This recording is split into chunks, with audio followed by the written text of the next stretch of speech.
Good morning everyone. Shashi Khanna UPSC channel पर आपका फिर से स्वागत है। आज हमारी पीवाई की सीरीज की ये चौथी क्लास है और इसमें हम हिस्ट्री विषय के जो 2022 के पीवाई को है इनका अध्ययन करेंगे। तो चलते हैं, हम स्टार्ट करते हैं।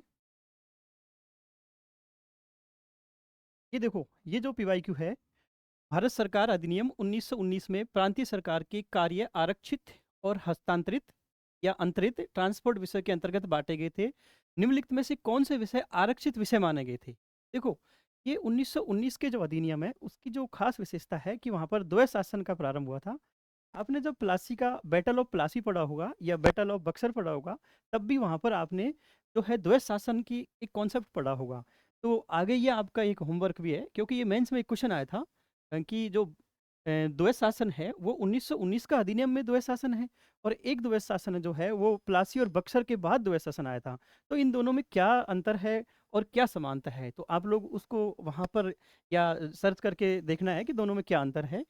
ये जो हमारा क्वेश्चन है 1919 के अधिनियम में, इसमें जो आरक्षित विषय और हस्तांतरित विषय, यहाँ ये देखो, ये आगे आगे क्वेश्चन फिर से रिपीटेशन होगा। आरक्षित विषय कौन कौन से थे, और दूसरा है आरक्षित विषय, और एक है हस्तांतरित या ट्रांसफर विषय।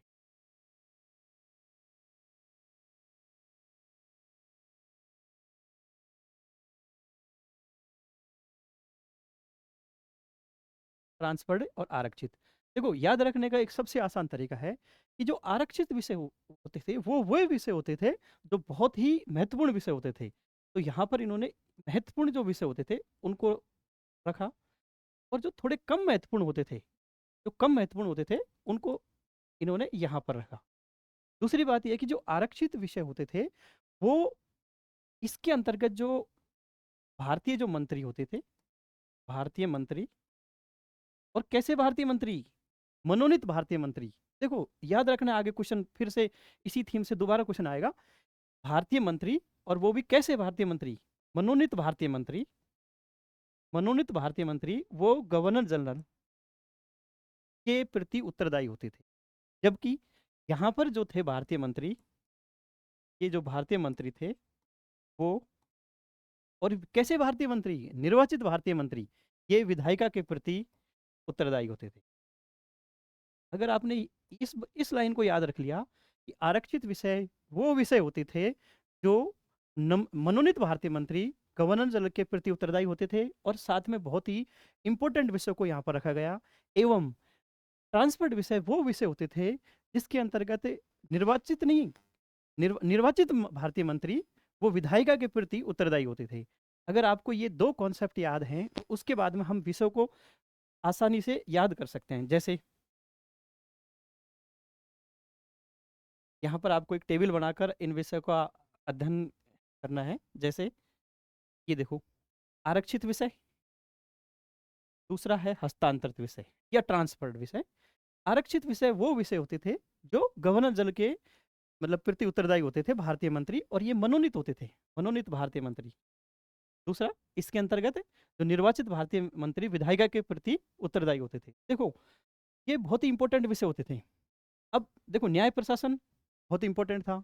पैसे की जरूरत तो पड़ती है, कोई भी काम करेंगे तो पैसे की आवश्यकता होगी, तो पैसा, भू राजस्व पैसे का ही है, सिंचाई, खनिज संसाधन, ये सारे देखो पैसा ही पैसा है। इधर इधर देखो, यहाँ पर भू राजस्व, अंग्रेजों को तो केवल पैसे से मतलब होता था ना, और पुलिस और न्याय तो वैसे भी चाहिए इनको। तो जो ये बहुत महत्वपूर्ण विषय होते थे ये इधर रखे उन्होंने आरक्षित में। और जो हस्तांतरित विषय जैसे स्वास्थ्य है, उद्योग है, कृषि है, स्थानीय स्थानीय प्रशासन है, और आबकारी और शिक्षा। आप ये देखो, यदि भारतीय मंत्री जब जनता में जाएगा, तो भारतीय निर्वाचित भारतीय मंत्री जब जनता के सामने प्रस्तुत होगा, तब जनता बोलेगी कि हम हमारे पास स्वास्थ्य के लिए पैसा नहीं है, एग्रीकल्चर के लिए नहीं है, उद्योगों के लिए नहीं है, शिक्षा के लिए नहीं है। लेकिन ये विषय देखो, भारतीय जो थे निर्वाचित मंत्रियों के पास में थे, और पैसे यहाँ से लेने होते थे हमको। तो उन्होंने देखो कैसे बोला कि जो अगर जनता है कुछ भी आंदोलन करेगी तो ये भारतीय मंत्रियों के खिलाफ ही करेगी, नहीं कि हमारे खिलाफ। इसलिए देखो, ये अंग्रेज बहुत चालू थे, इन्होंने हस्तांतरित विषय में रखा था। और यही क्वेश्चन बार बार आता है। अब हम क्वेश्चन पर जाते हैं। देखो, ये क्वेश्चन तो ऑप्शन से भी एलिमिनेशन हो रहा था। यहाँ कह रहा है कि क्वेश्चन देखो क्या पूछा है, आरक्षित विषय कौन से थे। तो पहले, सबसे पहले आपको आरक्षित विषय को ध्यान रखना है। अभी हमने दो विषय पढ़े थे, आरक्षित और हस्तांतरित। आरक्षित विषय है न्याय प्रशासन, स्थानीय सुशासन, भू राजस्व, पुलिस। देखो, ये किसी को पता हो, ऑप्शन से देखो, स्थानीय जो है प्रशासन था, मैंने अभी बताया स्थानीय प्रशासन, ये कहाँ पर था? स्थानीय प्रशासन हस्तांतरित था। अगर ये किसी को पता था तो देखो, तीन तो एलिमिनेशन करो तीन को, और तीन जहां जहां पर भी है, तो ये क्वेश्चन तो बहुत ही इजी क्वेश्चन था। लेकिन यहाँ से हमको आने वाले समय में है बहुत सारे आरक्षित हैं, हस्तांतरित विषय है, इनको याद कर लिया, और दूसरा है किस विषय के अंतर्गत कौन जिम्मेदार होता था, कौन उत्तरदायी होता था, ये भी हमने यहाँ पर याद किया है। तो इसका आंसर हुआ डी आंसर। नेक्स्ट क्वेश्चन है, ये देखो मैंने पहले ही बोल दिया आपको, आरक्षित जो विषय है वो गवर्नर का शासन होता था, और कार्य में वो मंत्रियों की सहायता लेता था, जो विधान परिषद के प्रति उत्तरदायी होते थे। यहाँ पर उत्तरदायी था लेकिन उनके पास अधिकार नहीं था। जबकि आरक्षित विषय में जो कार्यपालिका परिषद की सहायता से करता था, और विधान परिषद के प्रति उत्तरदायी नहीं था। मध्यकालीन भारत में फणम शब्द किससे देखो ये, देखो फणम, ये अगर उन्होंने ये क्वेश्चन नहीं पूछा कि विजयनगर काल में फणम क्या है, तब तो लोग हो सकता है इसका आंसर मार देते, लेकिन उसने मध्यकालीन भारत में विजयनगर काल, जब भी हमने पढ़ा है, विजयनगर काल एक बहुत ही इंपॉर्टेंट थीम होती है। जैसे आगे जाके हम आर्ट एंड कल्चर में पढ़ेंगे कि विजयनगर में कल्याण मंडप है, उसका क्वेश्चन बहुत बार आता है, केडीआर का क्वेश्चन आता है, पुर्तगालियों से विजयनगर के क्या संबंध थे, वो भी क्वेश्चन हमने देखा है। यहाँ क्वेश्चन है कि ये फणम किससे निर्दिष्ट करता है। जैसे देखो, ये क्वेश्चन डायरेक्ट क्वेश्चन था, एनसीईआरटी में भी था, विजयनगर काल के जो सिक्के होते थे उनको बोलते थे फणम सिक्के को बोलते थे। लेकिन बहुत सारी चीजें देखो, विजयनगर काल में और क्या होता था कि आपको इटली है, फारसी, इटली, फारस और पुर्तगाली, इन तीनों से, इन तीनों की मुद्राएं मिली हुई हैं। आगे कभी क्वेश्चन में ये भी आ सकता है, जैसे ये इटली वाली है, आप याद करने की एक ट्रिक्स है, हल्की सी ट्रिक्स रखेंगे। जैसे पुर्तगाली जो है, ये जो पुर्तगाली थे और जो इटली वाले थे, इटली की जो मुद्रा मिली है वहां पर, उसका नाम है क्रू दे डो, ये भी याद रखना है, कभी मिलान में आ जाए। फारस की दिनार थी, और ये पुर्तगाली थे, इसको ऐसे याद रखना है, पी फॉर पुर्तगाली। क्लोरीन फ्लोरीन नहीं पढ़ते, क्लोरीन, तो इसको फ्लोरीन से याद रखना है, साथ में ये है फ्लोरीन। तो कभी पूछ ले तो ये भी एक नया फैक्ट है जो आपका एनसीईआरटी और स्टैंडर्ड बुक में है, वहाँ से आपके लिए ये मैं लेके आया हूँ। तो ये क्वेश्चन थीम बेस्ड क्वेश्चन था, ठीक है। तो इसका आंसर क्या हुआ? फणम क्या थे? सिक्के थे। जैसे देखो, सोने के छोटे सिक्के थे फणम। सबसे प्रसिद्ध जो सिक्का था वो वराह, देखो ये भी याद रखना है, वराह क्या था, आगे ये आ सकता है। वराह क्या था? एक सिक्का था, और प्रसिद्ध सिक्का था। पोन, हूण, परदाव, परदोसी या पगोड़ा, ये भी सिक्के थे। और जो चांदी के सिक्के होते थे, चांदी के जो छोटे सिक्के होते थे वो तार कहलाते थे। अभी पूछे तार क्या होता था, तो चांदी के सिक्के तार कहलाते थे। जीतल तांबे का सिक्का था, ठीक है। तो ये भी आपको यहाँ से एक्स्ट्रा इन्फॉर्मेशन मिल गई। अब हमारा नेक्स्ट क्वेश्चन है, तो निम्नलिखित स्वतंत्र सेनानियों पर विचार कीजिए। आप लोगों ने मेंस में पढ़ा होगा, जो क्रांतिकारी आंदोलन था हमारा भारत का, वो दो प्रकार का था। एक तो जो विदेशों में क्रांतिकारी आतंकवाद की शाखा थी, दूसरी जो इंडिया में क्रांतिकारी आतंकवाद की शाखा थी। विदेशों में जो क्रांतिकारी आतंकवाद की शाखा थी, उसके अंतर्गत हम जो है लंदन में श्यामजी कृष्ण वर्मा को पढ़ते हैं, और जो दूसरा है गदर पार्टी है सैन फ्रांसिस्को में, वो पढ़ते हैं हम। जबकि जो इंडिया में जो अंदर भारत के अंतर्गत क्रांतिकारी आतंकवाद क्रांतिकारी आंदोलन चल रहा था, उसके अंतर्गत हम इनको पढ़ते हैं। वारेंद्र कुमार घोष, योगेंद्र चंद्र चटर्जी। आपने पढ़ा हुआ ना कि जैसे ऐसा पढ़ता है ना कि अनुशीलन समिति है, युगांतर पत्रिका कौन सी है, तो ये सब इनसे यहाँ लिंक करेंगे हम। अनुशीलन समिति, युगांतर पत्रिका, ये सब ये थे हमारे वारेंद्र कुमार घोष और योगेंद्र चटर्जी। रास बिहारी बोस की एक हम छोटी सी हम कहानी लिंक करेंगे। जब 1911 में जो हमारी दिल्ली जो राजधानी बनी थी कलकत्ता से दिल्ली, तब ये जो उसका उस टाइम के जो तत्कालीन जो वाइसराय वो गवर्नर जनरल थे, वो लॉर्ड हार्डिंग थे। लॉर्ड हार्डिंग पे क्या हुआ था कि एक बम फेंकने की योजना बनाई थी, उसमें रास बिहारी बोस थे। और जैसे ही अंग्रेजों को पता चला तो रास बिहारी बोस यहाँ से भाग करके, और ये 1911 की घटना है देखो, रास बिहारी जो है बोस जो है, ये भाग करके और 1913 में ये गदर पार्टी में शामिल हो गए। तो ये क्वेश्चन यही पूछा है, कौन से गदर पार्टी के सक्रिय रूप से जुड़े हुआ था। देखो, अगर इसका आंसर निकालना था ना, तो आंसर निकालने का सबसे बेस्ट तरीका है, गदर पार्टी विदेशों में थी।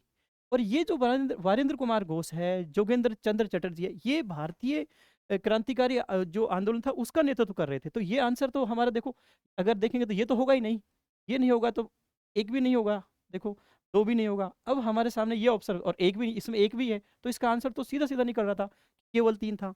तो जब भी आप पढ़ते हैं तो पढ़ते टाइम थोड़ा सा चीज़ों की थिंकिंग करनी है, और साथ में कॉन्सेप्ट है या जो भी हमने कहानी कथा सुनी है उसको लिंक करके आंसर निकालने का प्रयास करें। पढ़ते पढ़ते देखो बहुत सारी चीज़ें जो है, यूपीएससी भी नहीं चाहता कि हम चीज़ों को याद करें, पढ़ें, और जो इंपॉर्टेंट फैक्ट है हम उन्हीं को ही याद करेंगे और उन्हीं को ही पढ़ेंगे। ये कॉन्सेप्ट तो इतना छोटा सा था कि अगर किसी को ये पता है कि ये जो है अंदर के क्रांतिकारी हैं देश के, और एक विदेशों की शाखा थी, तो यहीं से ही आंसर निकल जाता। अगर ये दोनों पता है ही नहीं तो आंसर निकल जाता। तो यहाँ हमको एलिमिनेशन टेक्निक का भी यूज करना है, और साथ में चीज़ों को थोड़ा लिंक करके पढ़ना है।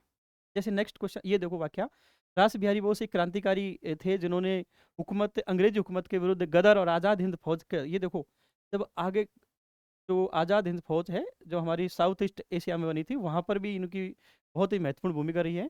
और दूसरा है कि ये देखो, इंडिया इंडिपेंडेंस लीग और बाद में आज़ाद हिंद फौज की स्थापना में जो जापान में हुई थी उससे भी संबंधित है। ये आगे को ये क्वेश्चन भी आ सकता है। वीरेंद्र कुमार घोष जो अभी पढ़ रहे थे हम, ये भारतीय क्रांतिकारी थे, विदेशी क्रांतिकारी नहीं थे। भारतीय में जो क्रांतिकारी आंदोलन थे उनसे संबंधित ये पर्सनालिटीज हैं। वीरेंद्र कुमार घोष श्री अरविंदो के भाई थे। वीरेंद्र कुमार घोष और अरविंद घोष ने भवानी मंदिर नामक पुस्तिका लिखी, जिसमें से क्रांतिकारी कार्यों को संगठित करने की जो जानकारी दी गई हुई है। तो और दूसरा बात यह है कि जो वीरेंद्र कुमार जो घोष है, ये भूपेंद्र दत्त स्वामी विवेकानंद के छोटे भाई थे, और जतेंद्र नाथ मुखर्जी के साथ मिलकर के बंगाल में जो अनुशीलन समिति, मैंने पहले ही आपको बताया था कि जो भारतीय क्रांतिकारी आतंक वो आंदोलन था, उसमें भवानी मंदिर, अनुशीलन समिति और एक युगांतर पत्रिका, इनके इस ये जो पर्सनैलिटीज हैं, ये किससे लिंक हैं, किसने किसमें क्या काम किया, किस दल में कौन संगठित था, ये आपको याद रखने की आवश्यकता है। जैसे यहाँ देखो, वीरेंद्र कुमार घोष और भूपेंद्र नाथ दत्त जो है युगांतर पत्रिका में दोनों थे, और इन्होंने पूर्वी बंगाल के लेफ्टिनेंट गवर्नर फुल्लर को मारने का प्रयास किया। ये जोगेश चंद्र चटर्जी है, इनके ये बंगाल के थे और अनुशीलन समिति से ये जुड़े हुए थे, जो अपन ने, और काकोरी कांड में ये इनको आजीवन कारावास मिला। तो कोई काकोरी कांड से संबंधित है, बस इतना ही याद रखना हमको। काकोरी कांड से संबंधित कौन है? जोगेंद्र चंद चटर्जी। ठीक है, तो नेक्स्ट क्वेश्चन है हमारा, ये देखो, क्रिप्स मिशन का क्वेश्चन है। जब इस क्वेश्चन के पीछे भी एक छोटा सा कॉन्सेप्ट है। जब सेकेंड वर्ल्ड वार चालू हुआ तो 1939 में, 1939 से लेकर के 1946 तक का एक डेवलपमेंट हम एक ही साथ पढ़ते हैं, और उस डेवलपमेंट में हम ये देखते हैं कि उस दौरान कौन कौन से कॉन्सेप्ट हमारे सामने आएंगे। जैसे एक व्यक्तिगत सत्याग्रह आएगा, दूसरा आएगा अगस्त प्रस्ताव आएगा, क्रिप्स मिशन आएगा, वेवेल आएगा, फिर वेवेल जाएगा, शिमला सम्मेलन आएगा, उसके बाद में कैबिनेट मिशन आएगा। ये एक सीक्वेंस भी आपको याद रखना है। फिर आगे आईएनए का जो विद्रोह होगा। तो यहाँ क्रिप्स मिशन का क्वेश्चन है, और ये जो 4-5 पॉइंट मैंने बोले हैं, क्रिप्स मिशन, अगस्त प्रस्ताव, यहाँ देखो संविधान सभा, तो इनमें सब में संविधान सभा का उल्लेख सब में था। अगर ये पूछे कि संविधान सभा का किस किस में उल्लेख था, तो अगस्त प्रस्ताव, व्यक्तिगत सत्याग्रह, यहाँ तक क्रिप्स प्रस्ताव, वेवेल योजना, सब में संविधान सभा का उल्लेख था। ये देखो क्रिप्स मिशन का जो क्वेश्चन है, यहाँ प्रश्न की थीम क्या है? Cripps mission. हम दोनों कथनों को पढ़ेंगे, और ये जो कथन था, जब ये पेपर लगा था, जब ये आंसर आए थे इनके, तो इसमें मोस्टली जो कोचिंग संस्थान थी उन्होंने इसका आंसर दिया था कि एक और दो दोनों सही हैं। लेकिन इस क्वेश्चन में थोड़ा सा एक हल्का सा पेच है, और उस पेज को ही आपको मैं समझा रहा हूँ। जैसे ये पूछ रहे क्रिप्स मिशन के बारे में, निम्नलिखित कथनों पर विचार कीजिए। पहला कथन है, संविधान सभा में प्रांतीय विधानसभाओं और साथ ही भारतीय रियासतों द्वारा नामित सदस्य होंगे। देखो, पढ़ती टाइम तो उस टाइम कंसल्टेशन देखो, जो 2 आवर का टाइम होता है वो बहुत ही डिफिकल्ट होता है एग्जाम हॉल का। बाहर आके आंसर तो लगा सकते हैं, लेकिन ये बाहर आके भी नहीं पकड़ पाए इसको। ये था प्रांतीय विधानसभा। संविधान सभा में 2 प्रकार के थे, प्रांतीय विधानसभा के और भारतीय रियासतों के लोग। लेकिन भारतीय जो रियासत है उनके नामित सदस्य होंगे, जबकि प्रांतीय जो विधानसभा है उनके कैसे सदस्य होंगे? निर्वाचित सदस्य होंगे। अब क्वेश्चन तो देखो, एक ही साथ इसने बोल दिया कि संविधान सभा में प्रांतीय विधानसभा और साथ ही भारतीय रियासतों द्वारा नामित सदस्य होंगे। इस क्वेश्चन की ये लाइन ये कह रही है कि संविधान सभा में जो प्रांतीय विधानसभा है और देसी रियासत है, इन दोनों को ही नामित सदस्य होंगे, जबकि प्रांतीय विधानसभा के केवल निर्वाचित सदस्य थे। इसलिए ये लाइन गलत हो गई। और इसको दोबारा से आप देखना, तो पहली लाइन तो गलत हो गई। दूसरी है कि नया संविधान स्वीकार करने के लिए जो भी प्रांत तैयार नहीं होगा, उसे यह अधिकार होगा कि अपनी भावी स्थिति के बारे में ब्रिटेन के साथ अलग हस्ताक्षर करने होंगे। देखो ये थोड़ा-सा ऐसा स्टेटमेंट है जो आपने बहुत बार-बार पढ़ा होगा। ये कथन सही है और देखो क्यों सही है? पहली बार पाकिस्तान निर्माण के जो बीज थे, वो इसी लाइन में नहीं है और वो क्रिप्स मिशन का पॉइंट है। जैसे आगे बढ़े ना कैबिनेट मिशन में इस प्रकार के अधिकार नहीं दिए। कैबिनेट मिशन ने तो पाकिस्तान का जो निर्माण है उसके आधार को ही कैंसिल कर दिया, जबकि क्रिप्स मिशन ने पाकिस्तान निर्माण के आधार को स्वीकार कर लिया और वो ये लाइन बोल रही है, एक नया संविधान स्वीकार करने के लिए जो भी प्रांत तैयार नहीं होगा, मतलब पाकिस्तान तैयार नहीं है, तो उसे यह अधिकार होगा कि अपनी भावी स्थिति के बारे में ब्रिटेन के साथ अलग संधि हस्ताक्षर करे। तो कहीं ना कहीं अंग्रेज देखो फूट डालो की राजकुरिक नीति को ये लाइन दिखा रही है। तो इसका आंसर क्या हुआ? आंसर इसका सेकंड होगा। जैसे इसका व्याख्या देखते हैं, ये आपको मैंने बता दिया, इसको पढ़ लेना। दूसरा है कि इसमें ये पॉइंट देखते हैं, एक तो डोमिनियन स्टेटस का दर्जा, क्रिप्स प्रस्ताव में भारत को कौन सा दर्जा दिया? डोमिनियन स्टेटस स्टेटस का दर्जा मिला और भारतीय संघ की स्थापना हुई। यह संघ विदेश नीति के मामलों में स्वतंत्र होगा। युद्ध समाप्ति के बाद नए संविधान के निर्माण हेतु संविधान निर्मात्री परिषद का गठन, जिसमें केवल ब्रिटिश भारतीय, ये देखो ब्रिटिश भारतीय प्रांत कैसे कैसे होने चाहिए? निर्वाचित होना चाहिए, यही क्वेश्चन था पहला लाइन। और देशी रियासत कैसे होना चाहिए? नामित प्रतिनिधि। आगे इस पॉइंट को अच्छे से याद कर लेना है कि उसमें जो ब्रिटिश भारतीय के जो प्रांत थे वो कैसे होने चाहिए? वो इलेक्टेड होने चाहिए, निर्वाचित होना चाहिए। देशी रियासत जो है मनोनीत होने चाहिए। और ब्रिटिश सरकार ने संविधान को निम्नलिखित शर्तों पर स्वीकार किया। तो पहला तो ये पॉइंट जो है प्रश्न की थीम थी, अल्पसंख्यकों के हितों की रक्षा करना। ये भी पॉइंट आपको याद रखना है इसमें। इन्होंने अल्पसंख्यकों के हितों की रक्षा का प्रावधान किया और उक्त व्यवस्था लागू होने तक भारत की सुरक्षा का दायित्व ब्रिटेन पर होगा तथा गवर्नर जनरल की शक्तियां यथावत रहेंगी। कांग्रेस ने क्रिप्स प्रस्ताव का विरोध किया क्योंकि इसमें पूर्ण स्वतंत्रता के स्थान पर डोमिनियन स्टेटस ही देने और प्रांतों को भारतीय संघ से अलग होने का अधिकार। देखो डोमिनियन स्टेटस तो हमें बार बार मांग रहे थे, ये तो डोमिनियन स्टेटस तो बहुत पहले की मांग थी हमारी। इन्होंने इस मांग को अब स्वीकार किया और साथ ही साथ में पाकिस्तान निर्माण के जो है बीज बो दिए। तो कांग्रेस ने इस प्रस्ताव को दो आधारों पर रद्द किया। ठीक है, तो ये देखते हैं हमारा जो अगला क्वेश्चन है, ये है एंशियंट हिस्ट्री और प्रश्न की जो थीम है वो है ये धर्म से संबंधित है। और बौद्ध और जैन का क्वेश्चन तो हर बार आता है। क्वेश्चन है कि निम्नलिखित ग्रंथों पर मूल ग्रंथों पर विचार कीजिए, उपयुक्त में से कौन सा जैन ग्रंथ है? पहले यहाँ देखो क्वेश्चन, वो जैन ग्रंथ पूछा हुआ है। नीति नीति प्रकरण, परिशिष्ट पर्वन, अवधान शतक और त्रिषष्टि लक्षण महापुराण है। अगर किसी को ये पता हो, जैसे हम अवदान नहीं, दिव्य अवदान बहुत फेमस है, तो अवदान शतक ये आपको पता होना चाहिए, ये बौद्ध ग्रंथ है। जबकि ये क्वेश्चन पूछ रहा है जैन ग्रंथ कौन सा है। अब बौद्ध ग्रंथ पता लग गया तो ये तो आंसर होगा ही नहीं इसका। तो जो ये नहीं होगा तो 3 को निकालो, और जैसे ही 3 निकला तो इसका आंसर तो लग गया। इसका आंसर क्या हुआ? 2 और 4 सही हुआ। तो ऑप्शन एलिमिनेशन कभी कभी, इसका मतलब वो एग्जामिनर का जो मुख्य थीम थी वो इसी पर थी कि आपको बौद्ध धर्म का जो कॉन्सेप्ट है अवधान शतक, ये याद था कि नहीं। लेकिन हम इसके जो बाकी ऑप्शन को देखेंगे, अवधान जो शतक है, ये देखो इसका नाम है अवधान शतक, मतलब 100। इसके अंतर्गत 100 जो है कंडक्ट है, कुछ उपदेश है। और ये जो 100 है, ये देखो नाम से ही अवधान शतक 100, इसका मतलब है कि ये संस्कृत का ग्रंथ है। कैसा ग्रंथ है? बौद्ध धर्म का संस्कृत है। और अगला ये भी हो सकता है, जब संस्कृत के सारे ग्रंथ हैं बौद्ध धर्म के, वो किस शाखा से है? वो महायान से। तो यहाँ से आपको एक लिंक और मिल गया कि अवधान जो शतक है ये महायान धर्म का ग्रंथ है और संस्कृत में ये लिखा हुआ है। जबकि बाकी देखते हैं, जैसे परिशिष्ट पर्वन है, ये हेमचंद्र का है। किसका है? हेमचंद्र का परिशिष्ट पर्वन। हेमचंद्र जो थे, हेमचंद्र का परिशिष्ट पर्वन, ये चंद्रगुप्त द्वितीय का वर्णन है इसमें, और इसके साथ साथ में है कुछ कुछ जगह अशोक का भी वर्णन किया है इसने, और ये जैन धर्म का ग्रंथ था। दूसरी है कि नेति प्रकरण। देखो ये कितना अच्छा ग्रंथ है नेति प्रकरण। नेति जो प्रकरण है, इसका नेति नेति और प्रकरण इसको तोड़ कर रखो। नेति मतलब नैतिकता से संबंधित, और प्रकरण का मतलब उपदेश। और नैतिकता से संबंधित नीति का मतलब है नीति को हम तोड़ के रखेंगे प्रकरण। इसमें नीति मार्गदर्शन था, नीति कैसे, नीति से संबंधित मार्गदर्शन थे। और प्रकरण मतलब उपदेश। और देखो इस ग्रंथ का जो रचयिता था उसका नाम है महाकच्चायन। पहले से ही कच्चा इंसान था महाकच्चायन। नाम क्या था? महाकच्चायन। अब ये देखो महाकच्चायन नाम है, लेकिन इसको ये गलती नहीं करना कि ये महायान का ग्रंथ है। ये महायान का ग्रंथ नहीं है, ये पाली भाषा में लिखा हुआ है महाकच्चायन ने। तो ये कैसा ग्रंथ हुआ? थेरवाद या फिर हीनयान का ग्रंथ हुआ। तो यहाँ से हमको एक नई जानकारी मिल गई। ये नीति प्रकरण है, ये महाकच्चायन का है, और ये पाली भाषा का ग्रंथ है और थेरवाद से संबंधित है। ये भी देखो त्रिषष्टि त्रिषष्ठी लक्षण महापुराण, इसको भी याद रखना है आपको। इसको कैसे याद रखना है? इसको याद रखना है, एक जिनसेन नाम का एक वो था विद्वान, जिनसेन। ये जिनसेन याद रखना है। क्या है? जिनसेन। ये बहुत इंपॉर्टेंट है। ये जो त्रिषष्ठी सलाह का है, ये किसका है? जिनसेन। एक हरिभद्र सूरी भी था, लेकिन यहाँ हमको जिनसेन इंपॉर्टेंट है। जिनसेन था, और ये किस काल का था? राष्ट्रकूटों का था। ये भी याद रखना है, ये भी था राष्ट्रकूटों का। एक साथ हमको ये, और राष्ट्रकूट किस धर्म से संबंधित थे? राष्ट्रकूट तो जैन से संबंधित थे।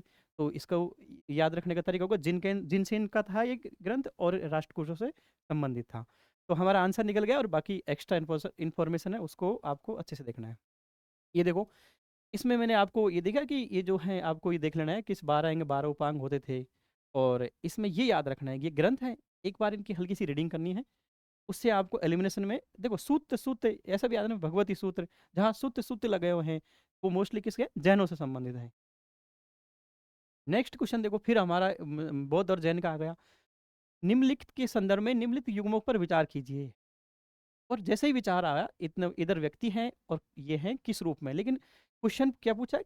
सही पूछा है। युग्म क्या है? सही है। देखो ये भी इंपॉर्टेंट है। बहुत सारे डायरेक्ट क्वेश्चन पढ़ते आंसर पहुंच जाता है, वो पूछा है सही है। अगर यहाँ गलत होता तो आंसर अलग हो जाता। कौन सा युग्म सही है? यहाँ आपको देखो, आर्यदेव और ये है दिग्नाथ है। इनके बारे में आपने फिर एक बार याद रखना है आपको, कि जो आर्यदेव और दिग्नाथ है, ये महायान बौद्ध धर्म के, अभी आपने देखा था महायान बौद्ध धर्म की बहुत ही फेमस पर्सनालिटीज है। और ये जो थे आर्यदेव और दिग्नाथ, ये तर्कशास्त्र, लॉजिक शास्त्र, ये देखो, ये जो है रीजनिंग के जनक, मतलब इनको बहुत सारी चीज़ें आती थी, और महायान से रिलेटेड थी। तो यहाँ तो देखो, आर्यदेव को भी, इनके साथ साथ एक और याद रखना है, 3 4 आर्यदेव, एक है शांतिदेव। ये भी इंपॉर्टेंट है, ये पूछे हुए हैं शांतिदेव। शांति रक्षित भी है, शांति रक्षित। चक्रकीर्ति, ये भी महायान के हैं, चक्रकीर्ति। तो एक साथ ही हमको ये 4 से 5 पॉइंट है, इनको भी लिखना है आपको। तो ये तो आंसर निकल गया कि आर्यदेव जैन विद्वान नहीं, कैसे थे? बौद्ध विद्वान। दिव्यनाथ बौद्ध विद्वान, बिल्कुल। नाथ मुनि, ये इंपॉर्टेंट है। देखो, वैष्णव जो विद्वान थे हमारे, वैष्णव धर्म के प्रथम रचयिता वो है नाथ मुनि। ये आपको भूलना नहीं है, नाथ मुनि। और ये भी आपको, जैसे जैसे ना आप पढ़ते हैं अलवार नेनार का मूवमेंट हुआ, जो है 5वीं 6ठी सदी में, नीचे से अलवार नेनार का एक मूवमेंट है। तो कौन अलवार है, कौन नेनार है, कौन वैष्णव है, ये भी आपको पता होना चाहिए। दूसरा है कि जैसे अलवार और नेनार का मूवमेंट है वो महाराष्ट्र में आया, तब वहाँ पर एक महाराष्ट्र धर्म की संकल्पना आई। तो उसमें ज्ञानदेव जो थे, और वो नेत्रदेव ज्ञानदेव, उनको याद रखना है। तो यहाँ तो ये नाथ मुनि है, ये वैष्णव धर्म के प्रथम वो थे। उसके बाद इनके आचार्य आएंगे, वो रामानुज आएंगे। तो रामानुज से पहले वैष्णव धर्म के प्रथम आचार्य कौन थे? नाथ मुनि। तो इसलिए ये भी सही है। तो इसमें युगम पूछा है, कितने युगम सही हैं? केवल 2 युगम सही है, लेकिन बाकी ये एक्स्ट्रा नॉलेज है, इसको भी आपको दिमाग में रखना है। ये देखो, आर्यनाथ महायान की शाखा के थे। नाथ मुनि जो भी पढ़े थे, इसको रंगनाथ मुनि के नाम से जाना जाता है। और ये जो थे वैष्णव संप्रदाय के थे, और वैष्णव प्रथम आचार्य माने थे। ये फैक्ट भी कितना अच्छा है कि वैष्णव धर्म के प्रथम आचार्य कौन थे? नाथ मुनि। भारतीय इतिहास के संदर्भ में निम्न कथनों पर विचार कीजिए। देखो, जब भी आप स्टेटमेंट पढ़ेंगे तीनों, भारत पर पहला मंगोल आक्रमणकारी जलालुद्दीन खिलजी के राज्य में हुआ था। अलाउद्दीन खिलजी के राज्यकाल में एक मंगोल आक्रमणकारी दिल्ली तक आ पहुंचा और उस शहर पर घेरा डाल दिया। मोहम्मद बिन तुगलक और मंगोलों से अपने राज्य के कुछ उत्तर पश्चिमी भाग अस्थायी रूप से हार गया। मैं आपको देखो, याद रखना कि जब भी हम इस टाइप क्वेश्चन को सोल्व करेंगे, मान लो आपको कुछ भी पता नहीं है, कि मेडाइवल हम पढ़ते ही नहीं है, लेकिन यूपीएससी में मैंने एक दिन कल ही बताया कि ओरिजिन हमेशा ही गलत होता है। और ये पहला वर्ड आता है ना, इसको भी देखना है, ये भी हमेशा ही गलत होता है। मतलब रेयर चांस में है तो पहला है। लेकिन ये याद रखना कि पहला आक्रमण तो ये तो गलत हो गया स्टेटमेंट। पहला जलालुद्दीन खिलजी के राज्यकाल में नहीं हुआ था। वैसे मानता है कि इल्तुतमिश इल्तुतमिश जब था तब ये मंगोल आए थे, लेकिन उसके काल में आक्रमण नहीं किया। पहला आक्रमण हुआ था बहराम शाह का। तो ये फैक्ट भी याद रखना है। बहराम शाह 1241 में एक मंगोल आक्रमणकारी, और नाम भी क्या है? तैर बहादुर। क्या नाम है? तैर बहादुर। ये तैर करके आया था, तैर बहादुर। याद रखना है। भारत पर पहला मंगोल आक्रमणकारी बहराम शाह के नेतृत्व में 1241 में माना जाता है, और वो आक्रमणकारी था तैर बहादुर। तो ये पहली लाइन तो वैसे भी गलत हो गई। अलाउद्दीन खिलजी के राज्यकाल में जब हम पढ़ते हैं ना, अलाउद्दीन खिलजी की जो है बाजार नियंत्रण प्रणाली क्या की थी, उसमें जो है वर्तमान की जो पीडीएस प्रणाली है उससे तुलना भी करते हैं।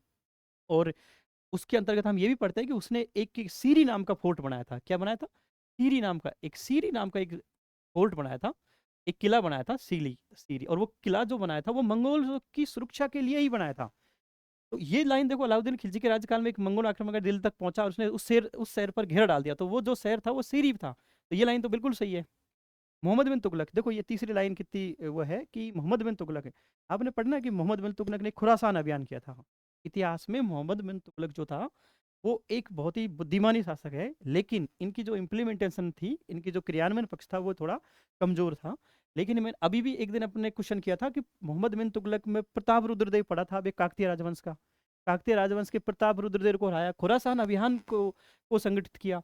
तो ये बोल रहा है कि उत्तरी पश्चिम भाग में स्थायी रूप से हार गया। ये हारे नहीं, मोहम्मद बिन तुगलक ने इनको जो है कुछ उत्तरी पश्चिम भाग पर, मतलब इनकी मोहम्मद बिन तुगलक जो है जीते थे, यहाँ पर हारे नहीं थे। तो ये लाइन भी हमारी सही नहीं है। पहली अगर लाइन आपको पता था, अगर ये नहीं है, तो देखो आंसर एक साथ ही एलिमिनेशन होगी। पहला, जब भी ऐसा कोई क्वेश्चन आया तो पहला आक्रमण हुआ तो, या फिर ओरिजिन पूछे, मूलतः, ये सारे लाइन है, ये एक ही साथ हम पीवाईक्यू की जो है कुछ ट्रिक्स मैं आपको एक साथ ही शेयर करूंगा। तो पहली लाइन गलत हो गई, तो इसका आंसर क्या है? इसका आंसर है ओनली दो सही है। चंगेज खान इल्तुतमिश के समय सिंधु नदी तक आ पहुंचा, लेकिन उसने भारत पर आक्रमण नहीं किया। ये याद रखना, कभी कभी पूछ लेगा इल्तुतमिश के का, नहीं, आया था लेकिन आक्रमण नहीं किया। चंगेज खान की मृत्यु के पश्चात उसके उत्तराधिकारी थे, और इल्तुतमिश मोहम्मद बिन बहराम शाह और बलबन के समय में मंगोल आक्रमण दिल्ली संतर्त हुए थे। ये याद रखो। देखो 1241 में मोहम्मद बहराम शाह था, बहराम शाह के 1241 में लाहौर पर मंगोल शासक तेर बहादुर ने आक्रमण किया था, ये याद रखना है। अलाउद्दीन खिलजी के कार में देखो, मैंने आपको बताया ना कि वो सीरी नाम का एक फोर्ट बनाएगा, किलेबंदी बनाया था, सीरी नाम को राजधानी को बनाया था, ये भी इंपॉर्टेंट लाइन है। और मोहम्मद बिन तुगलक के शासनकाल में मंगोल आक्रमणकारी ये तरम सिरीन के नेतृत्व में मंगोल आक्रमण हुआ था, जो अंतिम मंगोल आक्रमण था, और वो असफल हुआ था। तो ये भी लाइन जो है इस एग्जाम में आई हुई थी। अब नेक्स्ट क्वेश्चन है, भारतीय इतिहास के संदर्भ में निम्नलिखित खतरों में से कौन सा कुला ए दारन। देखो यहाँ ये क्वेश्चन थोड़ा सा जटिल क्वेश्चन था, लेकिन इस प्रकार के कॉम्प्लेक्स क्वेश्चन को करने का एक तरीका है कि व्यापारी तो होंगे नहीं, और कलंदर जो होते थे वो भारतीय इतिहास में जो घूम घूम कर उपदेश देते ना, वो कलंदर थे। तो ये तो थोड़ा सा लग रहा है कि यार ये कलंदर भी नहीं है। फारसी खुशनवीस, ये आज तक कोई है नहीं, तो सैयद वंश है। देखो हिस्ट्री में तभी भी आप पढ़ेंगे, मेरा मानना है कि यदि आपने वंश पढ़े हैं, सैयद वंश था, जो है तुगलक वंश कौन सा था, खिलजी वंश किस में आएगा, इल्तुतमिश का कौन सा वंश था, तो ये वंश था सैयद। और ये जो सैयद वंश के जो थे, जैसे खिजर खा थे, या जो सैयद वंश के शासक थे, वो अपने को पैगंबर मोहम्मद का वंशज मानते थे। और वो वंशज मांगने के अपने आप को वंशज मानते थे, और उस वंशज मानने के कारण ही वो उन्होंने एक अलग टोपी पहनी थी, कुलए दारन, और ये बहुत ही नुकीली टोपी होती थी इस टाइप की। क्यों पहनते थे ये? क्योंकि ये जो नुकीली टोपी पहनते, ये अपने को और वंशों से अलग करने के लिए इस टोपी को पहनते थे। ये क्वेश्चन फैक्चुअल क्वेश्चन था, तो इसका आंसर है सैयद वंश। ये देखो, पैगंबर मोहम्मद के वंशज मानते थे, परंपरागत रूप से मुस्लिम के पुजारी, धार्मिक शिक्षा भी थे, और एक नुकीली टोपी पहनते थे, जो अपने आप को ये उनसे अलग करने का मतलब पावर रखते थे। अगला है, भारतीय इतिहास के संदर्भ में निम्न कथनों पर विचार किया। देखो ये आधुनिक भारत के क्वेश्चन है, इसको सोल्व करने का, देखो मान लो आपने इस क्वेश्चन को कभी पढ़ा ही नहीं, ठीक है, और इसको सोल्व करना है, तो कैसे करेंगे? पहला है, डच लोगों ने पूर्वी क्षेत्रों में गजपति शासकों द्वारा प्रदान, पहला ये याद रखना, गजपति शासक। तो आगे एक क्वेश्चन तो आपके पास यही बन गया, गजपति शासक थे वो कौन थे और वो कहां पर थे।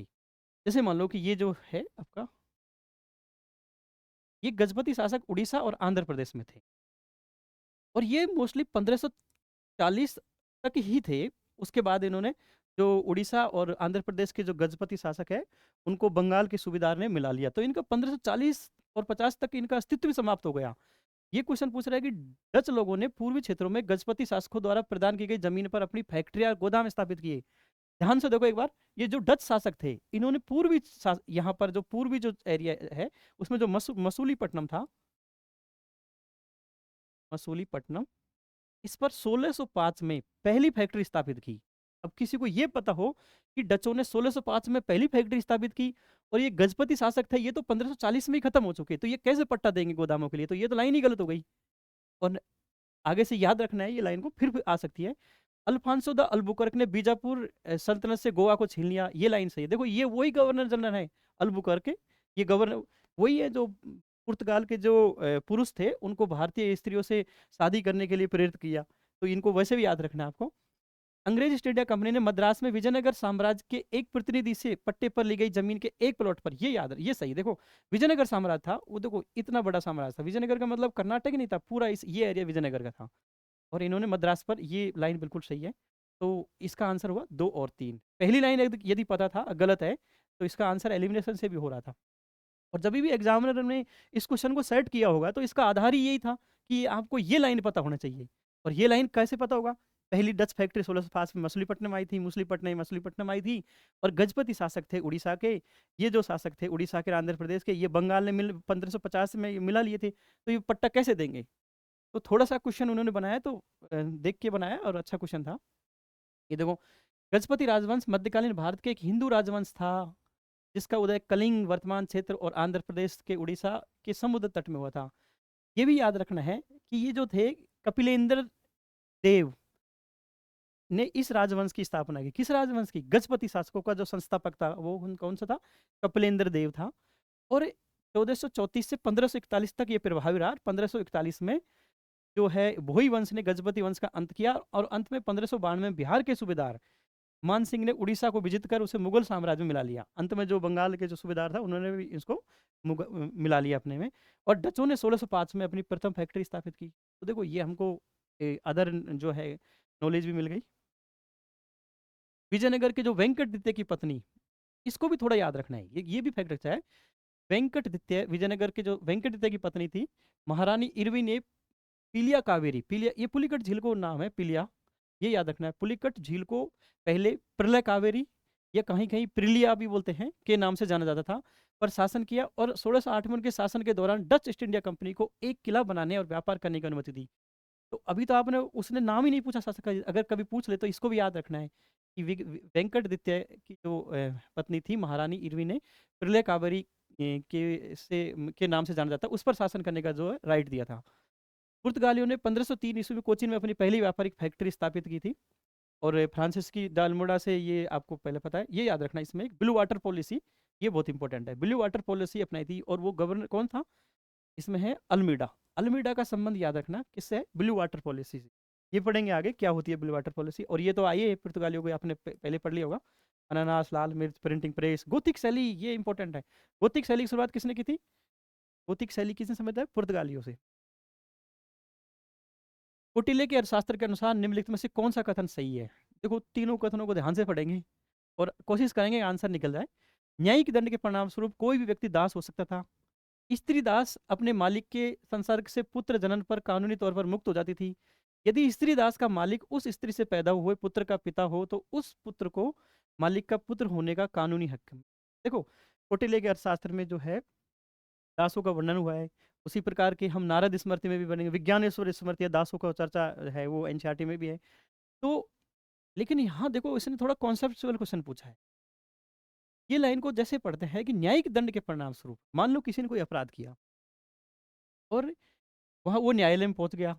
अब ये भी पता लग गया कि जज को कि भाई ये इसने जो है गलत किया है, कोई अपराध किया है, और न्याय दंड दिया है कि जो वहाँ के जो जज था या न्यायपालिका थी उसने ये दंड दिया है कि इसने मतलब कोई चोरी की है या कोई हत्या की है तो इसको हमें दास बना देंगे। ये लाइन गलत है। और जब आंसर आया था ना, ये क्वेश्चन आया था तो सारी कोचिंगों ने इसका आंसर 3 माना था। लेकिन तो कौटिल्य ने अपने अर्थशास्त्र में जो न्याय प्रणाली है ना उसका अच्छा ही वर्णन किया है। अगर जो न्याय के दंड दिए जाते थे वो मानव की गरिमा से युक्त दंड दिए जाते थे, नहीं कि उनको दास बनाने के लिए पनिशमेंट दिया जाता था। तो ये लाइन तो न्यायिक दंड के परिणाम स्वरूप कोई व्यक्ति दास हो सकता था, बिल्कुल गलत है ये। न्याय दंड के परिणाम स्वरूप जो उसने क्राइम किया है उसी के अनुसार उसको मिलेगा, नहीं कि उसको दास बनाया जाएगा। तो ये जो है ये लाइन गलत है। स्त्री दास अपने मालिक के, मान लो कि कोई स्त्री है, उसने अपने मालिक के साथ जो है जनन किया है, तो अगर पुत्र जनन पर और उसका पुत्र हो गया तो वो क्या हो गई? अपने कानूनी तौर पर मुक्त हो गई, ये लाइन सही है। यदि स्त्री दास का मालिक उस स्त्री से पैदा हुआ हो पैदा हो, पुत्र का पिता हो, तो उस पुत्र को मालिक का पुत्र होने का कानूनी हक मिलेगा। ये भी लाइन ठीक है। तो ये देखो पहला ही लाइन अगर आपको पता होता तो एनिमिनेशन से निकल गया। अब ये दो लाइनों को ध्यान रखना है आगे, कभी भी मान लो ये दोनों लाइन है फिर से क्वेश्चन में आ सकती है, और ये दोनों लाइनों को थोड़ा चिंतन मनन करके निकालना है, ठीक है ना। ये देखो थर्ड वाला लाइन को फिर से देखो, या फिर इसका सॉल्यूशन देखते हैं। ये देखो कौटिल्य के अनुसार यदि किसी दासी से नियोक्ता का बच्चा हो जाता है तो उस बच्चे को नियोक्ता का वैधानिक पुत्र स्वीकार किया जाएगा। स्त्री दास अपने मालिक के संसर्ग से पुत्र जनन पर कानूनी तौर पर मुक्त हो जाती थी। गुलाम जो एक महिला दासी गुलाम जो एक महिला दासी और उसके मालिक से जो बच्चे पैदा हुए, यदि बच्चा पुरुष हो तो अपने बेटे के साथ मुक्त हो जाते थे। देखो अगर बच्चा पुरुष हुआ तो यहाँ भी देखो भेदभाव दिख रहा है कि बच्चा पुरुष हो तभी वो मुक्त होती थी। ये अशोक के अभिलेख है, ये अभिलेख हर बार आते हैं यूपीएससी में। इस बार 2025 में भी क्वेश्चन था इसका। देखो धौली, मैं तो कहता हूँ कि जब भी ऐसा क्वेश्चन हो तो तुरंत मैप बनाओ और एक साथ ही अशोक के सारे अभिलेखों को याद कर लो कितने हैं। ये देखो उड़ीसा, ये देखो जो है ये उत्तर पश्चिम वाले शहबाज गढ़ी मानसेरा है, इधर याद नहीं। ये कलसी, ये याद रखना है, कलसी या कालसी, ये उत्तराखंड वाला, ये बहुत फेमस है उत्तराखंड वाला। और धौली और जौगढ़, धौली और जौगढ़, धौली और जौगढ़ ये कहाँ है, ये उड़ीसा में है। अब देखते हैं ये कालसी, देखो कालसी कर्नाटक में नहीं है, कहाँ पर है, उत्तराखंड में है, तो उत्तराखंड में है। दूसरा है कि धौली और जौगढ़, यहाँ तो एक साथ धौली उड़ीसा में दे रखा है और जौगढ़ धौली है उड़ीसा में, ये बिल्कुल सही है। जौगढ़ मध्य प्रदेश में नहीं है, ये भी कहाँ है, ये उड़ीसा में है, तो ये भी गलत हो गया। एरागुड्डी आंध्र प्रदेश में है। आंसर क्या हुआ इसका, केवल दो युगम सही है। मैं आपको फिर से रिकॉल करा रहा हूँ, मैंने एक ट्रिक्स बताई थी कि जब भी ऑप्शन चार हो, एक दो तीन और चार, और वो क्वेश्चन पूछ रहा है कि कौन सा क्वेश्चन सुमेलित है, तो हमने आपसे कल एक ट्रिक्स बताई थी कि चार ऑप्शन रहते हैं और यदि कुछ भी नहीं आ रहा हो, लेकिन कुछ भी नहीं आ रहा तब बोलना है, तब उसका आंसर यदि हमको लगाना हो तो ओनली दो पेयर सही हैं, और ये ट्रिक्स है वो यहाँ भी फिट हो रही है। तो आपको इस टाइप से भी क्वेश्चनों को थोड़ा सोचना है, पढ़ना। देखो ये यूपीएससी का जो सिलेबस है, और जो ये जो एंशियंट है चाहे मिडावल मॉडर्न, ये अनंत सागर है, लेकिन थोड़ा कुछ एनालिसिस करके जाएंगे ना ऑप्शन का तो वहाँ आंसर निकल जाएंगे, और यूपीएससी चाहती भी है कि एनालिसिस हो। ये कर लिया हमने। ये देखो फिर राजवंशों का क्वेश्चन आ गया, राजा है राजवंश है, और क्वेश्चन क्या पूछा हुआ है ये देखना है, युगों पर विचार कीजिए कितने युगम सही सुमेलित हैं, तो बहुत ध्यान देने की आवश्यकता है। जैसे नन्नुक, चंदेल वंश जब पढ़ते हैं, ये देखो बुंदेलखंड के चंदेल, जेजाग भुक्ति के चंदेल भी बोलते हैं, जेजाग भुक्ति एक क्षेत्र था, उसी के नाम पर बुंदेलखंड के चंदेल, जेजाग भुक्ति के चंदेल, और उसके शासक था नुन्नुक या नानुक। इसके चंदेल वंश की स्थापना किसने की थी, नुन्नुक और नानुक ने। तो ये तो आपको वैसे ही याद रखना है। जय शक्ति, देखो इसने केवल ये पूछा है कि ये परमार वंश का है कि नहीं है, अरे ये तो ये जो था जय शक्ति, ये तो चंदेल वंश का ही शासक है, परमार वंश का तो भोज है। ये परमार वंश के जो शासक है ये कौन है, भोज। तो ये देखो एक साथ ही है, और ये गुरनाग भट्ट देते, ये बहुत ही इंपॉर्टेंट शासक है, फेमस है, गुर्जर प्रतिहार। एक ये याद रखना है आपको कि कौन से शासक, जैसे प्रतिहार आएंगे आगे वंश, प्रतिहारों से कौन कौन से सामंत बने, गुर्जर प्रतिहारों से कितने वंश निकले हैं, ये भी आपको याद रखना है। तो यहाँ आंसर तो केवल दो युगम सही हैं, ये लग गया। और फिर मैंने आपको बोला कि यहाँ पर ऑप्शन कितने हैं, एक दो तीन और चार, ये देखो एक दो तीन चार, चार ऑप्शन रहेंगे तो कुछ भी पता नहीं है तो आंसर क्या मान रहा है, ओनली दो सही है। और ये ट्रिक्स जो है ये तभी अप्लाई करनी है तब आपको कुछ भी पता नहीं हो। पहले हमारी नॉलेज और हमारे कॉन्सेप्ट पर ध्यान देना है, दूसरा है कि ट्रिक्स जो हमारी वो है वो सेकेंडरी प्रोसेस है, ठीक है। तो ये हो गया। अब देखो ये भोज है ना, ये फिर से वंश पूछ रहा है बार बार, तो ये तो आपको थोड़ा जहाँ जो थीम है उनको थोड़ा ढंग से करके जाएंगे तो आगे भी आपको ज़्यादा प्रॉब्लम नहीं आएगी। एग्जाम में देखो दिशा अच्छी होगी और दिशा देने वाला अच्छा होगा, तो दोनों ही चीज़ें हमारे फेवर में होगी। ये देखो चंदेल वंश के जो शासक आधुनिक बुंदेलखंड को बुंदेलखंड था, ये कहाँ था, चंदेल वंश, चंदेल शक्ति का केंद्र आधुनिक बुंदेलखंड था। इनका उदय 9वीं शताब्दी में हुआ था, इससे पहले ये प्रतिहारों के सामंत थे, ये लाइन बहुत इंपॉर्टेंट है। और शासक था नुन्नुक या नानुक, नन्नुक दोनों, नुन्नुक भी आता है नानुक भी आता है, याद रखना। वाक्यपति, वाक्यपति, जय शक्ति, विजय शक्ति, ये देखो साहिल राहिल और प्रारंभिक शासक थे। जय शक्ति, ये देखो ये जय शक्ति और जेजा के नाम से ये क्षेत्र जेजाक भुक्ति कहलाया है। देखो इसका नाम ही जेजाक भुक्ति है और उसका वो है जय शक्ति के नाम पर, इसीलिए ये क्वेश्चन पूछा हुआ है। ऐसा नहीं है कि हर कोई शासक है, इतने सारे शासक हैं, इतने क्वेश्चन नहीं आएंगे, वो जो इंपॉर्टेंट है उसी पे क्वेश्चन बनता है। अतः जय शक्ति परमार वंश का नहीं, चंदेल वंश का था। ये फिर से संगम काल का क्वेश्चन आ गया। और ये क्वेश्चन करने का देखो, अभी अपन फिर से वट किरुतल अभी अपने क्वेश्चन किया था एक पीवाईक्यू वट किरुतल। और दूसरा है कि ये संगम काल जब आपने पढ़ा होगा तो वहाँ दो चीज पढ़ते हैं। संगम काल में दो ग्रंथ थे, एक ऐहनानूर और एक पुहनानूर। ऐहनानूर में जो है प्रेम से संबंधित है, और पुहनानूर जो था उसमें वीरता से संबंधित है। संगम कविताओं में समर शौर्य का कोई संदर्भ नहीं है, तो वीरता का तो शौर्य का मतलब वीरता, तो ये तो बिल्कुल ही गलत है। संगम कविता में भौतिक संस्कृति का मतलब है कि वो अर्बनाइजेशन फेज का कोई साक्ष्य नहीं है। क्यों नहीं है? बिल्कुल है वहां पर, ये भी गलत हो गया। वर्ण का सामाजिक वर्गीकरण संगम कवियों को ज्ञात था। देखो, जब उत्तर भारत की वर्ण व्यवस्था और दक्षिण भारत की वर्ण व्यवस्था जब हम पढ़ते हैं तो ये एक अंतर है कि उत्तर भारत की जो वर्ण व्यवस्था थी वो चतुर्वर्ण व्यवस्था, अर्थात 4 वर्ण थे उत्तर भारत में, जबकि दक्षिण भारत की जो वर्ण व्यवस्था थी उसमें केवल 2 ही वर्ण थे, एक ये ब्राह्मण वर्ग और दूसरा गैर ब्राह्मण वर्ग। बाकी जितने भी थे वो सारे गैर ब्राह्मण वर्ग। तो ये याद रखना था। तो संगम कवियों को ज्ञात था इनका क्लासिफिकेशन, ये इंपॉर्टेंट है। संगम साहित्य में जादू ताकू, ये तो कोई ऑप्शन ही नहीं है, तो आंसर क्या हुआ? और ये बहुत ही अच्छा क्वेश्चन था। तमिल भाषा का प्राचीनतम साहित्य संगम साहित्य के नाम से जाना जाता है। संगम का अर्थ होता है संज्ञा पर से। संगम साहित्य में दक्षिण के भारत के जनजीवन की झांकी मिलती है। संगम साहित्य में 3 महत्वपूर्ण चोल चोल पांड्य, ये आपने पढ़ी रखा है। पांडव शासकों में कुल 3 संगम हुए थे। ये देखो, अहम और पुरुम, इसको ऐनानूर और पुरनानूर भी कहा जाता है, ये पूरा नाम है। इसका संबंध प्रेम से है, इसका युद्ध से है। तो आंसर क्या हुआ हमारा? जो था वो देखो, युद्ध से संबंधित था तो वो ऑप्शन यहाँ से एलिमिनेट हो रहा था कि युद्ध के बारे में। और कल भी वैसे वट किरुतल पढ़ा था, तो वो वीरता से संबंधित ही कॉन्सेप्ट था हमारा। नेक्स्ट क्वेश्चन है, किसके राज्यकाल में योग वशिष्ठ का निजामुद्दीन पानीपति द्वारा फारसी में अनुवाद किया? देखो, ये क्वेश्चन दोबारा ऐसा आ सकता है कि निजामुद्दीन पानीपत ने किसका अनुवाद किया, तो ये योग वशिष्ठ का याद रखना है। योग वशिष्ठ ये क्वेश्चन देखो, जब भी आपको मध्यकाल भारत में जो मुगल काल में पढ़ना है, अकबर और जहांगीर, ये दो हमारी थीम है क्वेश्चन की। जहांगीर को कैसे पढ़ते हैं? जहांगीर को जब भी चित्रकला की बात आती है तो जहांगीर उसका आंसर की मुख्य थीम होगी। ऐसा माना जाता है ना कि जहांगीर जो था वो किसी भी चित्र को देखकर चित्रकार का नाम बता सकता था। इसका मतलब है वो चित्रकार का कितना शौकीन था। यूपीएससी में तो ये भी आ सकता है कि जहांगीरकालीन चित्रकला की मुख्य विशेषता बताइए। और वो जो चित्रकला की मुख्य विशेषता थी उसी टाइम राजपूत कालीन चित्रकला थी, दोनों को पढ़ना चाहिए आपको। तो ये क्वेश्चन दूसरा है कि अनुवाद विभाग का, अनुवाद विभाग या जो है मेजरनामा, सुलह कुल की नीति, टोडरमल का जो बंदोबस्त है, जमींदारी प्रणाली, मनसबदारी प्रणाली जो है, मनसबदारी जो प्रणाली है, ये जो हमारे लैंड के जो सिस्टम है, ये सारे जो है उस उनकी मुख्य थीम है अकबर। और अकबर की सबसे इंपॉर्टेंट थीम भी क्या है? अनुवाद। अनुवाद, बहुत सारे अनुवाद काम किए था। वो किसके काल में किया था? अकबर के काल में। तो इसका थीम क्या हुई? अकबर। आंसर भी अकबर है इसका। अकबर ने अपने शासनकाल में अनुवाद विभाग की स्थापना की। आगे क्वेश्चन भी, अनुवाद विभाग की स्थापना किसने की थी? अकबर ने। प्रसिद्ध कवि फैजी को अनुवाद विभाग का अध्यक्ष बनाया। अब्दुल रहीम खान खाना इसके उपाध्यक्ष रहे। तो ये भी दोनों से याद रखना है। योग अकबर के शासनकाल में योग वशिष्ठ, देखो ये योग वशिष्ठ दारा सिकों के उसमें भी पढ़ेंगे हम इसको।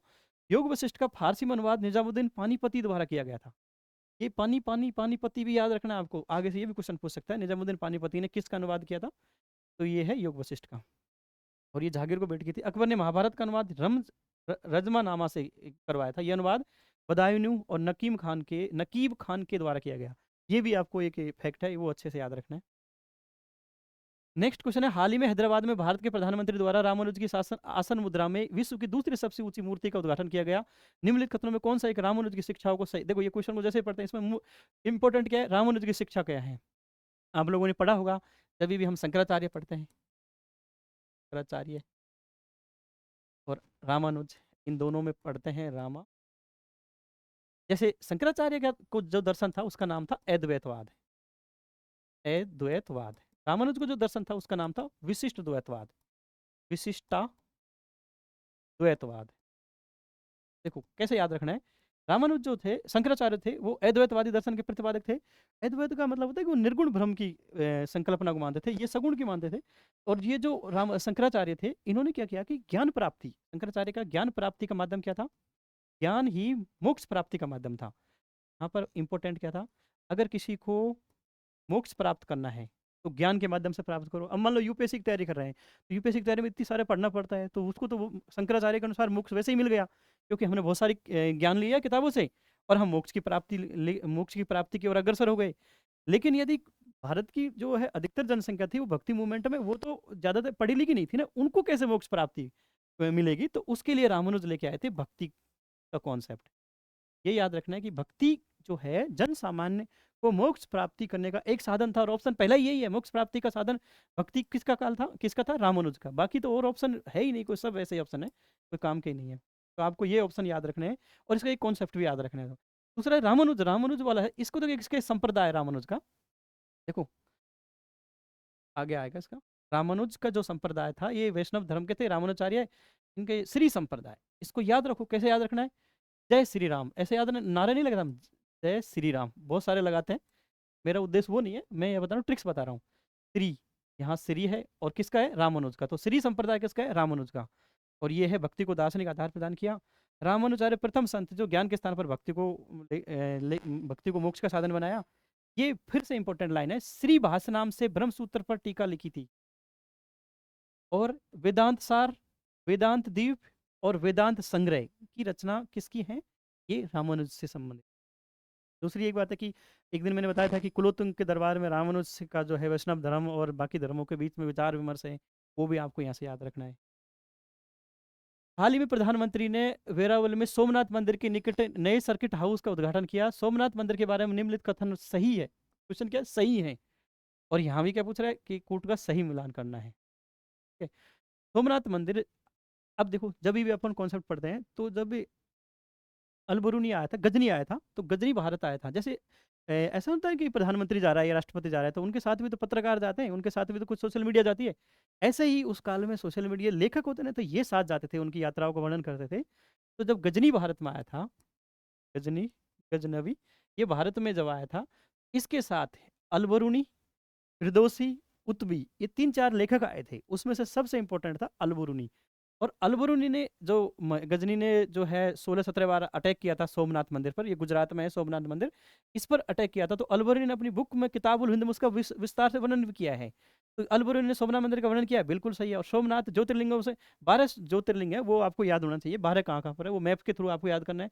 तो ये भी लाइन सही है, तो 1 और 2 तो सही हो गया इसमें। अब है सोमनाथ मंदिर की प्राण प्रतिष्ठा। आज के मंदिर की स्थापना राष्ट्रपति एस राधाकृष्णन, देखो ये करंट में था उस साल, और ये किया था डॉक्टर राजेंद्र प्रसाद ने। तो ये लाइन गलत हो गई। और अगर किसी को यही पता था, करंट में किसी ने ये पढ़ा होगा, तो बाकी ऑप्शन से निकालो, देखो 3 जहां जहां है, 3 जहां जहां है वो राइट, वो रॉन्ग स्टेटमेंट है। तो एक ही आंसर है हमारा, केवल 1 और 2। आगे ये देख लेना, ये मैंने आपको बोल दिया सारी बातें। ठीक है, तो ये हमारे जो क्वेश्चन है, आज के क्लास हमारी यहीं खत्म हुई। और नेक्स्ट जो है हम 2021 के पीवाई को लेके आएंगे, और इसके लिए आपको धन्यवाद। क्लास को यहीं खत्म।